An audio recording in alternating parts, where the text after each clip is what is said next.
Every single time you click a button, send an email, or watch a video, you're basically unleashing these tiny digital messengers out into the wild, invisible world of the internet. It's something we just take for granted, but their journey? It's one of the most incredible and honestly dangerous things happening in modern technology. So, have you ever really stopped to think about it? What actually happens to your data? Where does it go? And maybe more importantly, who or what is out there trying to stop it? Well, in this explainer, we're going to follow the epic journey of a single data packet all the way from your screen to its final destination, through a digital world that's packed with hidden dangers and some pretty powerful guardians. First things first, this journey isn't just a random chaotic scramble. Oh no, it follows a very specific map. It's a layered set of rules that governs all communication online. You could almost think of it like the laws of physics, but for the digital universe. To really get what's going on, we've got to look at the master blueprint first, and that is the OSI model. It's this 7-layer framework that kind of breaks down the whole massive problem of communication into these neat, manageable pieces. Everything from the physical cable on the wall all the way up to the app you're actually using. And it's really comprehensive, it's elegant, and it covers every single possible step you can think of: application, presentation, session, transport, network, data link, and physical. This is the perfect textbook standard for how networks should work in a perfect world. But what we use in the real world, what the internet actually runs on, is something a bit more streamlined. So while that 7-layer model is the theory, the TCP/IP model is the street-smart version that actually gets the job done.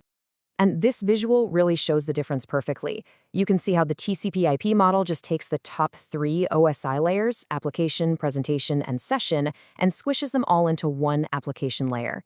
It does the same thing at the bottom, merging 2 layers into one link layer. And this creates a much more efficient 4-layer stack that, well, powers the entire modern web. Okay, so before our little data packet can even think about starting its journey, a connection has to be made. And this is done with something called a 3-way handshake. It's kind of cool. Host A sends what's called a SYN packet. Think of it like, hey, you there. The server, host B, replies with a SYN/ACK, which is basically, yep, I'm here and I hear you. And then finally, host A sends back an ACK saying, awesome, let's talk. It's only after that little digital conversation that the line of communication is officially open. All right, the road is open and our data packet is on its way. But listen, this is no simple commute. The digital highways are absolutely full of ambushes and villains just lying in wait, hoping to intercept, steal, or totally corrupt our data. One of the most basic threats out there is packet sniffing. An attacker on the same network can use special software to just listen in on all the traffic flying by. If the data isn't encrypted, they can read everything.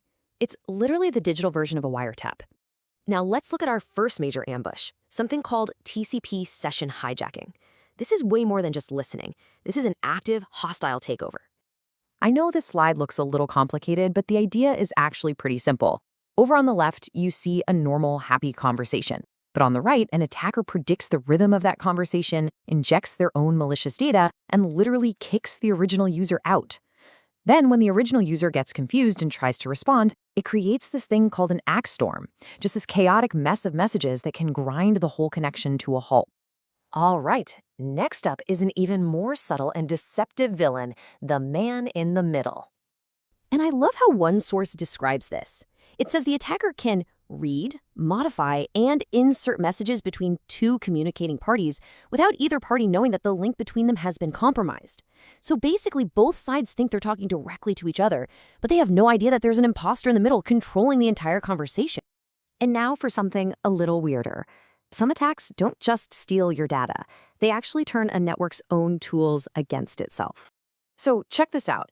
An attacker sends a fake packet to a server's charge-in service, which is designed to just generate characters.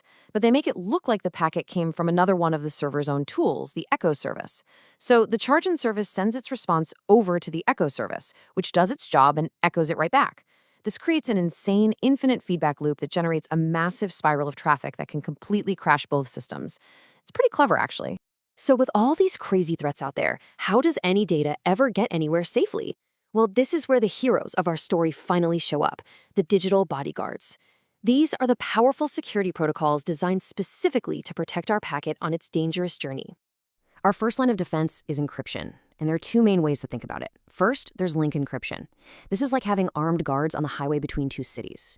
The data is safe on the road, but it's totally exposed inside each city it passes through. But then you have end-to-end encryption. This is like putting the data in a locked armored box at the very beginning of the trip and only opening it at the final destination. It stays secure even inside those intermediate cities. And that's the key takeaway, right? End-to-end protects the data's content for the entire journey. Now, a VPN is like a personal armored car for your data. It builds this secure, private tunnel that cuts right through all the chaos of the public internet, shielding your packet from anyone who might be trying to sniff or intercept it along the way. So, how does it pull that off? Well, this slide shows a technique called IP and IP tunneling. As you can see, the original packet with all your data is encrypted and then basically wrapped inside a brand new packet with new public IP addresses. This outer shell acts like a decoy, navigating the public internet while your precious cargo stays hidden and safe inside. And for securely logging into remote systems, we have Secure Shell, or SSH, and it is incredibly methodical. First up is host identification. The client and server both prove they are who they say they are. Then, phase 2 is encryption. They negotiate the strongest algorithm they both know and securely create a shared secret key. It's only then, after all that trust has been built, that the user finally provides their password over the now secure channel. It builds security layer by layer.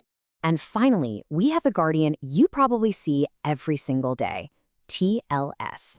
Yeah, this diagram looks super complex, I get it. But all of this back and forth, all these greetings and certificates and keys, this is the magic behind that little padlock icon in your web browser. It's this really sophisticated negotiation to make sure your session is secure and everything you send is protected from prying eyes. So, okay, we followed our packet from the moment it was created, we've seen it sneak past villains on the digital road, and we've watched as these digital bodyguards protected it. But why does this tiny millisecond-long journey actually matter so much? Because this isn't just the story of one abstract data packet.